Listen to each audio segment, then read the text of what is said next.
प्रिय छात्रों, कक्षा 11वीं के व्यवसायिक अध्ययन विषय के अंतर्गत आज हम इलेक्ट्रॉनिक कॉमर्स के बारे में जानेंगे। इलेक्ट्रॉनिक कॉमर्स क्या कहलाता है, इसको हम ई कॉमर्स भी कहते हैं। जैसा कि हम जानते हैं कि व्यवसायिक लेन देन में दो पक्ष होते हैं, क्रेता और एक विक्रेता। सामान्य तौर पर हम विक्रेता से प्रत्यक्ष रूप से जाकर वस्तु को खरीदते हैं। वस्तु को खरीदने के पहले हम जो उसके पास जो भी उपलब्ध वस्तुएं हैं, उन सब सारी वस्तुओं में से उन वस्तुओं को प्रत्यक्ष रूप से डायरेक्ट शॉप में या दुकान में जाकर देखते हैं। उसके बाद हम उसको परचेज करते हैं, खरीदते हैं। तो ये कहला गया प्रत्यक्ष रूप से क्रय विक्रय। यहाँ पर क्रेता और विक्रेता जो हैं दोनों एक दूसरे के सामने आमने सामने होते हैं और यहाँ पर जो है प्रत्यक्ष रूप से दोनों पक्षों के बीच में लेन देन होता है। जब से आधुनिक समय में इलेक्ट्रॉनिक संसाधनों का विकास हुआ, तब से नेट इंटरनेट पर जो है हम वस्तुओं और सेवाओं की खरीदी और बिक्री करने लगे। अर्थात यहाँ पर क्रेता और विक्रेता दोनों अप्रत्यक्ष रूप से क्रय विक्रय की प्रक्रिया को अपनाने लगे। अब यहाँ पर अप्रत्यक्ष रूप से जब दोनों को अपनी क्रय विक्रय की प्रक्रिया को अपना रहे हैं, तो इसके बीच में जो है इलेक्ट्रॉनिक साधनों की महत्वपूर्ण भूमिका है। जिस प्रकार से हम कंप्यूटर के माध्यम से, मोबाइल के माध्यम से विभिन्न शॉप में किसी वस्तु को खरीदने के लिए उसको आदेश देते हैं, उसके पूर्व हम विभिन्न प्रकार से जो उसने नेट इंटरनेट पर अपनी वस्तुओं और सेवाओं की जानकारी डाल रखी है, उन सब के बारे में हम पहले उसको सर्च करते हैं। उसके बाद संतुष्ट होने के पश्चात उसको हम ई ऑर्डर करते हैं। तो ये ई ऑर्डर जो है वो इलेक्ट्रॉनिक साधनों के माध्यम से उसको वस्तु को हमारे पास पहुंचाने तक के लिए व्यवस्था करना। अब इसकी दूसरी बात जो आती है, दूसरा पक्ष भुगतान का। तो भुगतान भी हम जो है इलेक्ट्रॉनिक साधन के माध्यम से, मोबाइल के माध्यम से, ई बैंकिंग के माध्यम से जो है हम उसको भुगतान कर देते हैं। तो इस प्रकार से इलेक्ट्रॉनिक संसाधनों, विशेष रूप से इंटरनेट पर वस्तुओं एवं सेवाओं का क्रय विक्रय जो है वो ई कॉमर्स कहलाता है। ई कॉमर्स का जो आशय व्यवसायिक लेन देन या सूचना आदान प्रदान का कोई भी बहरूप जिसमें सूचना एवं संचार तकनीक का उपयोग होता है। इस प्रकार ई कॉमर्स के लिए तीन बातों का होना आवश्यक है। तो यहाँ पर ई कॉमर्स का जो आशय है, कोई भी व्यवसायिक लेन देन या सूचना जो हमें आदान प्रदान करने के लिए, जिसमें हम सूचना एवं संचार तकनीकों का उपयोग करते हैं, वो कहलाता है ई कॉमर्स। ये कहलाता है ई कॉमर्स। इस प्रकार जो ई कॉमर्स के लिए तीन बिंदुओं का, तीन बातों का होना जरूरी है। नंबर एक तो सबसे पहले आर्थिक क्रिया संपन्न होना चाहिए। ई कॉमर्स के लिए जिस प्रकार से व्यवसायिक गतिविधि वही कहलाती है जिस व्यवसायिक गतिविधि में आर्थिक क्रिया होती है, ठीक इसी प्रकार से यहाँ पर भी ई कॉमर्स में आर्थिक क्रिया होना चाहिए, अर्थात वस्तु का क्रय और विक्रय होना चाहिए।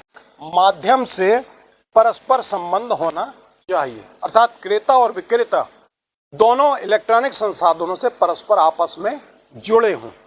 तीसरा जो है परस्पर संबंध व्यवसायिक संगठन की सीमाओं के से बाहर होना चाहिए। जो भी कांटेक्ट होता है, संबंध होता है, वो दूरी से होता है, व्यवसाय संगठन की सीमाओं से बाहर होना चाहिए। तो ये जो है इलेक्ट्रॉनिक कॉमर्स कहलाता है। इसके बाद जो इसके प्रकार हैं एवं क्षेत्र, ई कॉमर्स के जो प्रकार कहलाते हैं, वो सबसे पहला जो है व्यवसाय से ग्राहक, इसको हम बोलते हैं B2C, बिजनेस से customer, business to customer, B2C कहा जाता है इसे। इसमें जो है इलेक्ट्रॉनिक स्टोर ग्राहकों को अपनी वस्तुएं बेचने के लिए इंटरनेट पर समस्त जानकारियां उपलब्ध कराता है। हम अपने नेट इंटरनेट के माध्यम से कंप्यूटर पर, मोबाइल पर जो है विभिन्न व्यवसायों के एडवर्टीजमेंट, विज्ञापन आदि देखते हैं। तो इसका मतलब क्या है कि वो अपनी वस्तुएं जो बाजार में बेचना चाहते हैं, उसकी समस्त जानकारी जो है हमें इलेक्ट्रॉनिक संसाधनों के माध्यम से प्राप्त हो जाए, अर्थात यहाँ व्यवसाय जो है वो ग्राहक से संपर्क करता है, तो ये कहलाता है B2C, व्यवसाय से ग्राहक।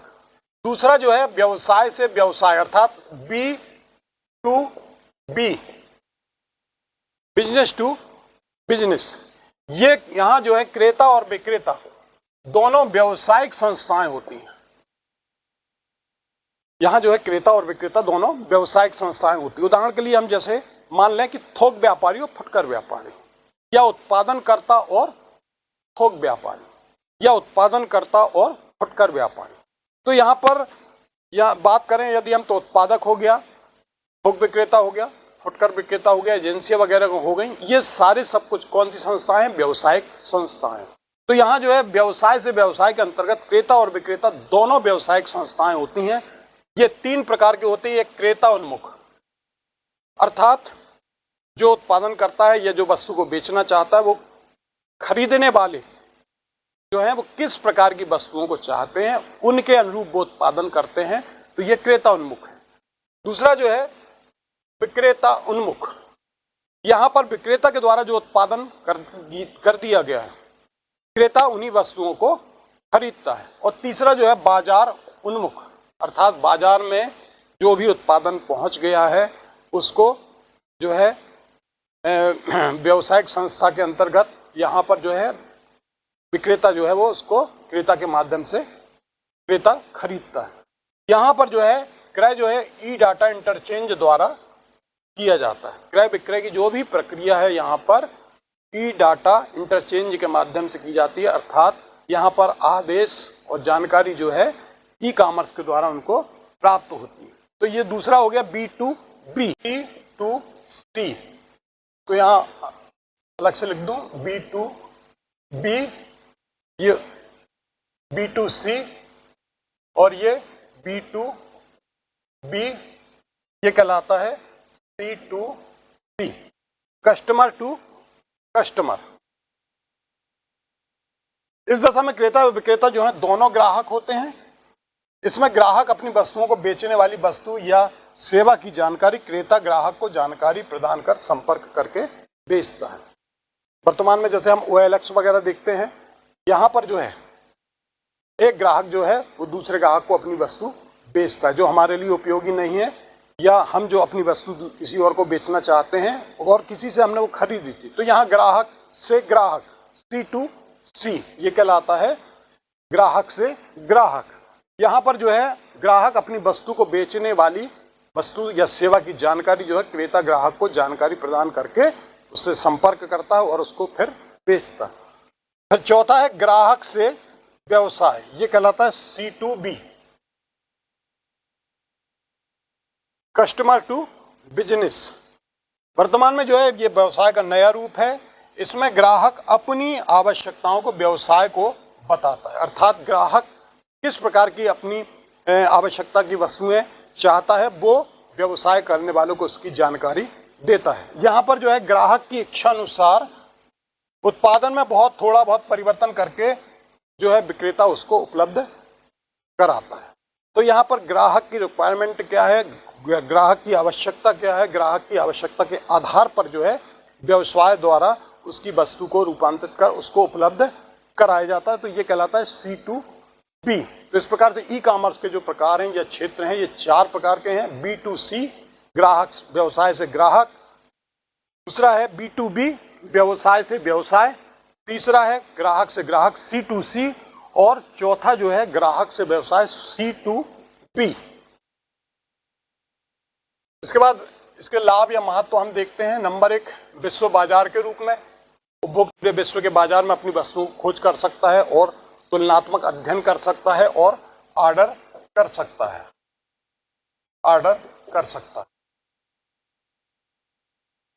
यहाँ पर जो है आमतौर पर हम देखते हैं कि जब भी हमें किसी वस्तु की आवश्यकता होती है या हम कोई वस्तु खरीदना चाहते हैं तो पहले हम उसको सर्च करके देखते हैं कि कहाँ कहाँ वो वस्तुएं उपलब्ध हैं और किस किस रेट में उसकी तुलना करते हैं। और तुलना करने के पश्चात जब हम सेटिस्फाई हो जाते हैं कि इस स्थान से ये वस्तु लेने पर हमें बेहतर लाभ होगा तो हम उसको वो ऑर्डर कर देते हैं। तो ये विश्व बाजार के रूप में। दूसरा जो है तीव्र हस्तांतरण, यहाँ जो है हम कम समय में समय की बचत हो जाती। घर बैठे जो है हम वस्तु का चुनाव जो है इंटरनेट के माध्यम से कर लेते हैं और ई ऑर्डर करके वस्तु को शीघ्र प्राप्त कर सकते हैं।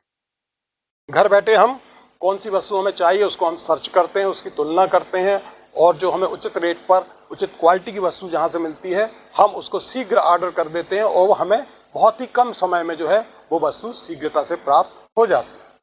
फिर आगमों में वृद्धि।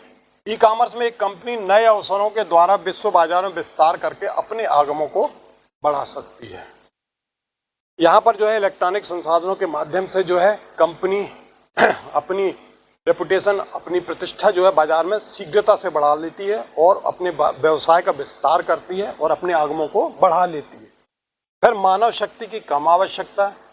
यहाँ पर शॉप खोल के दुकान में बहुत सारे कर्मचारियों को लगाने की आवश्यकता नहीं है। वस्तु का लेन देन जो है कंप्यूटर के माध्यम से होने के कारण जो है वितरण आदि में आने वाली लागत जो है वो कम हो जाती है। वितरण से तात्पर्य यहाँ पर यह है कि उत्पादन से लेकर उपभोक्ता तक पहुँचने के बीच जो भी कार्य करने होते हैं वो वितरण के अंतर्गत आते हैं। तो मानव शक्ति की कम आवश्यकता होती है। फिर उत्पादकता में वृद्धि। ई कॉमर्स द्वारा व्यावसायिक संगठन उत्पादन के साधनों को न्यूनतम लागतों पर प्राप्त कर सकते हैं। और अंतिम जो है सुरक्षा। ई कॉमर्स में क्रेता और विक्रेता के मध्यस्थों की संख्या कम होती है। कंप्यूटर पर क्रेता विक्रेता सीधे संपर्क में आते हैं और पासवर्ड का प्रयोग करके उनके मध्य लेन देन को सुरक्षित बनाया जा सकता है। तो ये जो है ई कॉमर्स के लाभ या उसके महत्व या उसकी उपयोगिता है। अब हमें ई कॉमर्स की प्रक्रिया को संचालित करने के लिए कुछ साधनों की आवश्यकता होती है। यदि हमारे पास ये साधन नहीं होंगे तो हम ई कॉमर्स की प्रक्रिया को नहीं अपना पाएंगे। तो सबसे पहली जो आवश्यकता है वो है कंप्यूटर। की प्रक्रिया को संचालित करने के लिए हमारे पास कंप्यूटर होना चाहिए। ई माध्यम से क्रय विक्रय हेतु कंप्यूटर प्रणाली का होना आवश्यक है व इंटरनेट कनेक्टिविटी होना आवश्यक है। दूसरा जो है तकनीकी योग्यता वाले कर्मचारी। यहाँ पर जो है नेट इंटरनेट के माध्यम से ई कॉमर्स के माध्यम से क्रय विक्रय होता है। तो यहाँ पर जो टेक्निकल कर्मचारी हैं, स्टाफ है, वो टेक्निकली रूप से क्वालिफाइड होना चाहिए। तो इसमें जो है विक्रय संबंधी जानकारी दे सके, वो विक्रय आदेश प्राप्त कर सके, माल की सुपुर्दगी की व्यवस्था उचित रूप से करने के लिए कुशल तकनीकी योग्यता वाले कर्मचारियों का होना आवश्यक है। तीसरी इंपॉर्टेंट चीज जो है वो इंटरनेट कनेक्शन। यहाँ पर जो इंटरनेट कनेक्टिविटी है वो कंटिन्यू होना चाहिए, उसकी स्पीड बेहतर होना चाहिए। तो ई कॉमर्स के लिए किसी इंटरनेट सेवा देने वाली कंपनी का कनेक्शन होना आवश्यक है और उसकी गति उचित हो, सही हो, साथ ही रेगुलर नियमित रूप से वो जो है इसका इंटरनेट प्राप्त होता रहे। फिर है व्यापक वेबसाइट। व्यवसायिक इकाई द्वारा जो है प्रभावपूर्ण संप्रेषण के लिए एक व्यापक एवं भली भांति वेबसाइट का विकास करना चाहिए जिसमें सूचना, चित्र, जानकारी आदि स्पष्ट होना चाहिए। अर्थात कंपनी की अपनी जो वेबसाइट है जिस पर उसकी संपूर्ण कंपनी से जुड़ी हुई समस्त उत्पादन से लेके उसकी स्थापना, उसकी कंपनी की पूंजी, समस्त प्रकार की जो भी जानकारी है वो उसकी वेबसाइट में उपलब्ध होना चाहिए। और जो भी वो स्पष्ट चित्र वगैरह या कोई विशेष सूचना या कोई विशेष जानकारी जो है सब क्लियर और स्पष्ट रूप से उसकी वेबसाइट में होना चाहिए ताकि हम उसकी साइट पर जाकर जो है समस्त प्रकार की जानकारी जो है वो प्राप्त करके संतुष्ट हो सके। फिर भुगतान प्रणाली। ई कॉमर्स में भुगतान को सुगम बनाने के लिए जो है बैंक एवं अन्य वैधानिक साख पत्र एजेंसियों से व्यवस्था जो है उचित होनी चाहिए। यहाँ पर जो है भुगतान महत्वपूर्ण है क्योंकि जब हम किसी चीज़ को खरीदते हैं तो भुगतान भी हमें उसका करना होता है। तो यहाँ पर जो है ई कॉमर्स के अंतर्गत जो है भुगतान प्रक्रिया को सरल बनाने के लिए, बेहतर बनाने के लिए हमें बैंक और वैधानिक साख पत्र एजेंसियों से जो व्यवस्था है वो उचित होना चाहिए। तो ये जो है ई कॉमर्स की सफलता हेतु आवश्यक संसाधन। अब यहाँ पर व्यवसायिक सौदों की सुरक्षा। यहाँ हम देखते हैं कि ई कॉमर्स के अंतर्गत जो है अक्सर कुछ न कुछ ऐसी घटनाएं हो जाती हैं जिससे जो है व्यक्ति जो है ई कॉमर्स के माध्यम से वस्तुओं को खरीदने और बेचने में डरता है। तो यहाँ पर ऐसी कौन कौन सी जो असुरक्षा की बिंदु हैं जो सामने आते हैं, वो हम देखते हैं कि ई कॉमर्स में क्रय विक्रय व भुगतान जो ई माध्यम से होने के कारण सुरक्षित माना जाता है, परंतु तकनीकी एवं सामाजिक कुशलताओं का प्रयोग करके इसमें अनेक असुरक्षाओं एवं अपराधों का उदय हुआ, जिसमें मुख्य चीज है जैसे नंबर 1 है ब्रांड का अपहरण। यहां पर जो है ई साधन से कंपनियां बाजार में शीघ्र अपने नए ब्रांड की स्थापना कर सकते हैं, जिससे स्थापित लोकप्रिय कंपनियों को हानि का सामना करना पड़ता है। अतः जरूरी है कि वे अपने ब्रांड को साइबर स्पेस में अतिशीघ्र स्थापित करें। ब्रांड क्या है? कंपनी का अपना एक पहचान, एक आइडेंटिटी, जिसके नाम से उसके वस्तु के जो भी उत्पादन साधन है उनको पहचाना जाता है। तो वर्तमान में जो है बहुत सारी नई नई कंपनियां जो आ रही हैं वो बाजार में अपने आप को लोकप्रिय करने के लिए ब्रांड की नकल करती हैं या उनसे मिला जुला कोई नाम रखती हैं। इनसे हानि होती है जो पूर्व में स्थापित लोकप्रिय कंपनियां हैं जो कि जिनके ब्रांड बेहतर ढंग से बाजार में चल रहे हैं, तो उन कंपनियों को यहाँ पर हानि होती है। अतः जरूरी है कि यहाँ पर जो पुरानी या पहले से जो स्थापित लोकप्रिय कंपनियां हैं जिनके अपने स्थापित ब्रांड हैं, उन ब्रांडों को वो अपने साइबर स्पेस से जो है क्या करा लें। दूसरी प्रक्रिया आती है हैकिंग की। हैकिंग क्या है? आमतौर पर हम देखते हैं कि कंप्यूटर का हैक होना, अर्थात ऐसे वायरस को उसमें प्रवेश करा देना जिससे कि जो है आंकड़े एवं सूचनाओं का जो दुरुपयोग कर सकता है, अर्थात उसको चुरा लेना, किसी की साइड में प्रवेश करके जो है उसकी सूचना, उसकी जानकारी को ट्रैक कर देना। तो यहाँ पर जो है प्रवेश करके आंकड़ों व सूचनाओं का दुरुपयोग करना जिससे व्यवसाय को हानि होती है, ये एक अपराध है। इसके लिए जो है सरकार के द्वारा साइबर क्राइम सेल स्थापित किया गया है, जहां पर कि इस प्रकार के ई व्यवसाय से जुड़े हुए संबंधों में जो है उनको सुरक्षा प्रदान की जाती है। तीसरा बिंदु आता है वायरस। ये एक प्रकार के आदेश की श्रृंखला होती है जो किसी पद्धति में ईमेल, डिस्क ड्राइव या फ्लॉपी या वेबसाइट के माध्यम से प्रवेश कराते हैं, और ये क्या करता है? कंप्यूटर में सुरक्षित सूचनाओं को नष्ट कर देता है, व्यवसाय में बाधा उत्पन्न कर देता है। इसका पूरा नाम जो है vital information resources under source, ये इसका नाम है virus, vital information resources under source. इस वायरस से जो है व्यवसाय का जो कार्य जो है वो क्या होता है? रुक जाता है। तो ये 3 प्रकार के जो बिंदु हैं, ये व्यवसायिक सौदों के संदर्भ में इनसे सुरक्षा करनी होती है, जिसमें ब्रांड का अपहरण हो गया, हैकिंग हो गया और वायरस। अब इसके बाद इन समस्याओं से बचने के लिए जो उपाय है वो सबसे पहले क्या है? तर्कसंगत प्रवेश। किसी भी साइट में यदि हमें जाना है तो जो उसकी उचित रूप से जो विधि है, जो उसका थ्रू प्रॉपर चैनल है, उस चैनल के अनुसार ही जो है हमें उस साइट में प्रवेश करना चाहिए। जिस प्रकार से यदि हम एटीएम जाते हैं तो उसमें जो भी विधि क्रमशः दी होती है हम उसको क्रमशः फॉरवर्ड करते चले जाते हैं, पूरा करते चले जाते हैं, और उसके बाद जो भी हमारी कार्रवाई वो उससे पूरी हो जाती है। तो यहाँ पर ई कॉमर्स के अंतर्गत किसी भी साइट में प्रवेश जो है उचित रूप से होना चाहिए। इसमें उपयोगकर्ता जो है पासवर्ड पिन का प्रयोग जो है सावधानी पूर्वक, विधि पूर्वक करना चाहिए। तो पहली बिंदु हो गया जो तर्कसंगत प्रवेश, अर्थात किसी साइट में जब हम एंटर होते हैं, प्रवेश करते हैं, तो जो उसकी प्रॉपर विधि है उसके अनुसार चलना चाहिए। दूसरा जो है आंकड़ों की सुरक्षा। इसमें सुरक्षा हेतु निम्न उपाय अपनाए गए हैं। एक जो है एनक्रिप्शन, इसमें दी गई सूचना कोड वर्ड में परिवर्तित हो जाती है, वह संदेश ग्राहक पर पुनः परिवर्तित होकर पहुंच जाती है। जो भी सूचना या जानकारी हमें भेजना होती है वो सूचना या जानकारी जो है कोड वर्ड में होती है, और वही जब सामने वाला उसको खोलता है तो वो कोड वर्ड जो है उस सूचना में कन्वर्ट हो जाता, परिवर्तित हो जाता है। तो ये एनक्रिप्शन।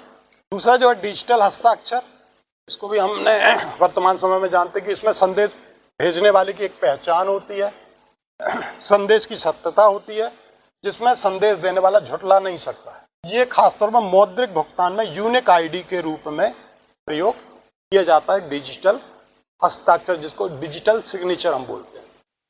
फिर डिजिटल प्रमाण पत्र, ये एक ई पहचान पत्र होता है जिसमें हमारी समस्त प्रकार की आइडेंटिटी होती है, समस्त जानकारी होती है। इसके बाद है फायरवॉल।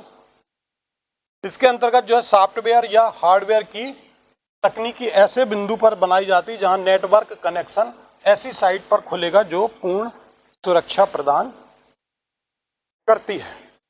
यहाँ पर जो है सॉफ्टवेयर या हार्डवेयर की तकनीक ऐसे बिंदु पर बनाई जाती है, वो फायरवॉल कहलाती है, जो कि उसी साइट पर खुलेगी जो कि पूर्ण सुरक्षा प्रदान करती है। तो ये जो है व्यावसायिक सौदे की सुरक्षा के उपाय हैं।